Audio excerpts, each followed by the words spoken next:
Haryana at 9 PM news channel में आपका स्वागत है। आइए आपको कराते हैं खबरों से अपडेट। कन्या कॉलेज खरगोदा में आज़ादी का अमृत महोत्सव कार्यक्रम के तहत स्वच्छता अभियान चलाया गया, जिसमें कॉलेज की राष्ट्रीय सेवा इकाई 1 व 2, रेड क्रॉस सेल व महिला प्रकोष्ठ ने संयुक्त रूप से हिस्सा लेते हुए कॉलेज के प्रांगण में सफाई की। इस अवसर पर कॉलेज प्राचार्य डॉक्टर सुरेशपुरा ने कहा कि स्वच्छता हम सभी के जीवन में बड़ा महत्व है। महात्मा गांधी ने जब स्वच्छता के महत्व को जाना तो एक अभियान चलाकर स्वच्छता का पाठ सभी को पढ़ाने का काम किया था।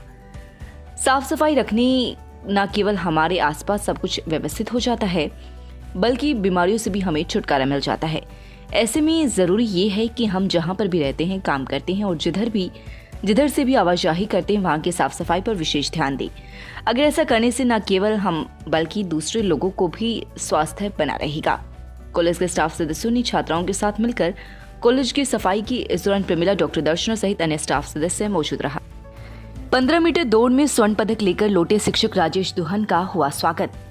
राजकीय वरिष्ठ माध्यमिक विद्यालय फरमाना के संयुक्त प्रवक्ता राजेश दुहन ने करनाल में आयोजित हुई राष्ट्रीय स्तरीय अखिल भारतीय सिविल सेवा एथलेटिक्स प्रतियोगिता में हिस्सा लेते हुए स्वर्ण पदक अपने नाम किए हैं।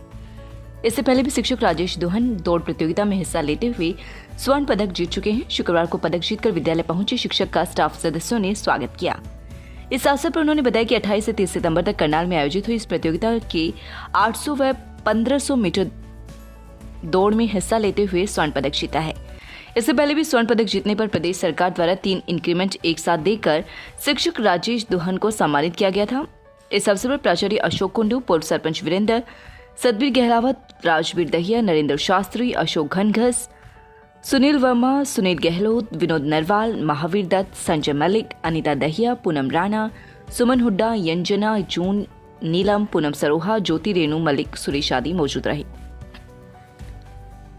खरीद जल्द शुरू नहीं हुई, सड़कों पर उतर प्रदर्शन करेगी कांग्रेस। दीपेंद्र कहा, फसल खराब की गिरदावरी के आदेश दिए लेकिन गिरदावरी शुरू नहीं की।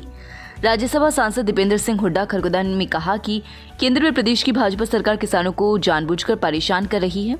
धान की फसल पहले 25 सितंबर फिर 1 अक्टूबर को खरीद शुरू करने की बात कही। अब इस स्थिति को और आगे बढ़ा दिया गया। दूसरी तरफ इस बार अधिक बारिश से किसानों की कपास सहित विभिन्न फसलें बुरी तरह से खराब हो गई। उनकी फसलों से न तो पानी निकाला जा रहा है और न ही उसकी गिरदावरी की जा रही है, जबकि मुख्यमंत्री चंडीगढ़ में बयान दे चुके हैं, लेकिन खेतों में कोई गिरदावरी करने वाला नहीं पहुंचा। अगर जल्द ही धान की खरीद शुरू नहीं हुई और किसानों के खेतों से पानी निकासी नहीं हुई तो प्रदेश सरकार सड़कों पर उतरकर किसानों की मांग उठाएगी। राज्यसभा सांसद दीपेंद्र हुड्डा सिसाना गांव धर्मार्थ गौशाला के वार्षिक उत्सव पर आए थे। गौशाला प्रबंधन समिति की तरफ से पगड़ी बांधकर दीपेंद्र हुड्डा का स्वागत किया गया। राज्यसभा सांसद दीपेंद्र सिंह हुड्डा ने कहा कि कांग्रेस सरकार में खरगोदा IMT में मारुति लगाने के लिए बातचीत शुरू की थी, लेकिन आज तक भाजपा इस सिरे नहीं चढ़ सकी। जो रेल कोच फैक्ट्री सोनीपत लगाई जानी थी उसे बनारस शिफ्ट किया गया। महम में एयरपोर्ट बनाया जाना था, लेकिन इस दिशा में भाजपा ने कोई काम नहीं किया। 600 किसान धरने पर एक्सपायर हो चुके हैं, लेकिन भाजपा को उनके प्रति कोई संवेदना नहीं है, जिसके चलते प्रदेश में हालत ये हो गई हैं कि मुख्यमंत्री व उप मुख्यमंत्री को प्रदेश की जनता ने सिरे से नकार दिया है। रोहतक लोकसभा चुनाव में भी उनके साथ ज्यादती हुई है। इस बार आपका समर्थन मिला तो प्रदेश में कांग्रेस की ही सरकार बनेगी।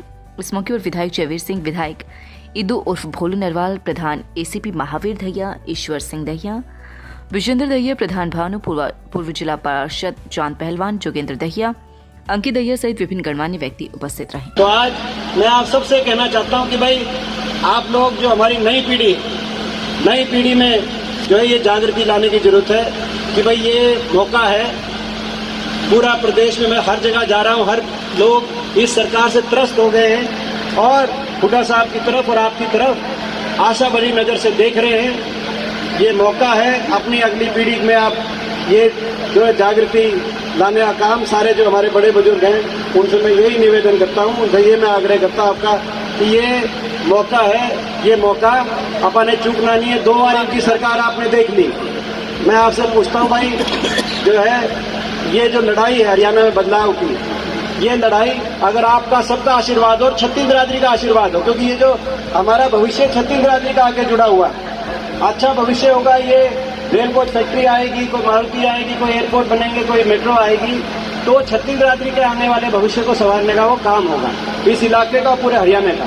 तो मैं आप सबसे पूछना चाहता हूँ, छत्तीस बिरादरी में की गौशाला कार्यक्रम आपका आशीर्वाद हो तो हरियाणा में जो बदलाव की लड़ाई में जो है, इस लड़ाई में आर पार की लड़ाई की तरफ कदम बढ़ाएं। अगर आपका आशीर्वाद हो, एक बार हाथ उठा के मैं सारे इलाके से पूछना चाहता हूं, मेरा सारा इलाका है सबका आशीर्वाद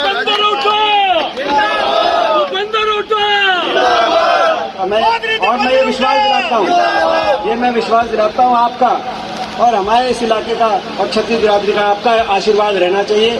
पूरे हरियाणा में मैं घूम के आ रहा हूँ, आपका आशीर्वाद खाली हाथ नहीं जाएगा, रंग लेके आएगा। आने वाले समय में आपकी सरकार लेके आएगा ये। और भाई गौशाला की तरफ से जो ये बात सही बात है, ये बात भी गौशाला की कमेटी को भी पता है कि मैं जहाँ भी जाता हूँ हर गौशाला में, क्योंकि मेरी जिम्मेदारी एक सामूहिक है, हर गौशाला में 5 लाख की ग्रांट मैंने पूरे अपने इलाके में, चाहे वो पहले अपने गौशाला में, सरकार तो बात दूसरी थी, अब विपक्ष की बात है। लेकिन तो विपक्ष में देखो सरकार के टाइम से और भी ज्यादा देते थे तो कोई छूट, सबसे ज्यादा उस समय खटवाली और सिसानी गौशाला में आए जब सरकार थी। लेकिन विपक्ष में भाई एमपी कोटा ही बचता है, एमपी कोटे से 5-5 लाख मैंने जहाँ भी दिए जा सकते हैं वहाँ पे दिए देने का मैंने प्रयास किया है और सब जगह बराबर करने का ही हक बनता है। लेकिन एक बात जरूर है, जो ये बात आई कि भाई इस बार मैं एक बात समझता हूँ कि भाई कोई सत्ता पक्ष के, क्योंकि किसी व्यक्ति को जो है निमंत्रण आप लोगों की तरफ से नहीं गया, क्योंकि जो परिस्थिति है उन परिस्थिति में भाजपा जजपा के किसी, तो ये मेरे को गौशाला कमेटी ने ये बात बताई है। दूसरी बात ये भी मैं समझता हूँ कि भाई जो है ये पिछले साल कोरोना की वजह से प्रोग्राम नहीं हो पाया था, तो ये 2-3 चीज़ें मैं समझता हूँ। तीसरी बात मैं ये भी समझता हूँ कि भाई पहले मेरा कोटा जो था वो लोकसभा का कोटा था, रोहतक लोकसभा में लगता था और शादीलाल बत्रा जी के कोटे से मैंने दिलवाए थे। लेकिन मेरा कभी कान पड़ता पाड़ोगे है ना, तो वो शादीलाल बत्रा जी जो दूसरे राज्यसभा के सांसद थे उनके कोटे से दिलवाए। मगर अब राज्यसभा में, चलो लोकसभा में तो वो आपका भी है, मैं आपका भी जोड़ूंगा, क्योंकि लोकसभा में तो आपने देखा लोकसभा में किस तरीके से साम दाम दंड का प्रयोग मेरे खिलाफ हुआ लोकसभा इलेक्शन में, और जो आपके सामने ज़्यादा मैं नहीं कह सकता। नमस्कार, मैं ट्यूलिप हॉस्पिटल के डायरेक्टर डॉक्टर अनुपमा सेठी एवं सेठी हॉस्पिटल के डायरेक्टर बोल रही हूँ। मेरे हिसाब से हमें सभी औरतों के और महिलाओं के विषय में बात करनी चाहिए आज। मेरे हिसाब से एक लड़की जब पैदा होती है वहाँ से लेके जब तक उसकी मौत नहीं हो जाती, और ये कह लीजिए कि हर उम्र की अलग अलग बीमारियाँ होती हैं, ठीक है ना। 8-9 साल की लड़की के महीने से शुरुआत होके जब तक बुढ़ापे तक वो पहुंचती है, आप लगाइए कि हमें हर चीज़ करनी होती है, एंड मैं उन्हीं चीज़ों में डील करती हूँ। और मैं यही चाहूँगी कि अगर आप में से किसी को भी दिक्कत है तो ट्यूलिप हॉस्पिटल आइए। हमारे यहाँ पे सब चीज़ का जो भी हम बेहतर से बेहतर इलाज कर सकते हैं वो करेंगे। स्वागत है आपका Saini health care pharmacy, a complete health care centre में। हमारे यहाँ अंग्रेजी, देसी व पशुओं की दवाइयाँ, cosmetics, green tea, surgical items, हर प्रकार की vaccine, food supplements, trimmer, hair dryer आदि, wheelchair, thermometer, nebuliser, sugar machine wholesale rate पर मिलती है। लगातार खबरों से अपडेट रहने के लिए चैनल को सब्सक्राइब जरूर करें। समाचार व विज्ञापन के लिए नीचे दिए गए नंबरों पर संपर्क करें। धन्यवाद।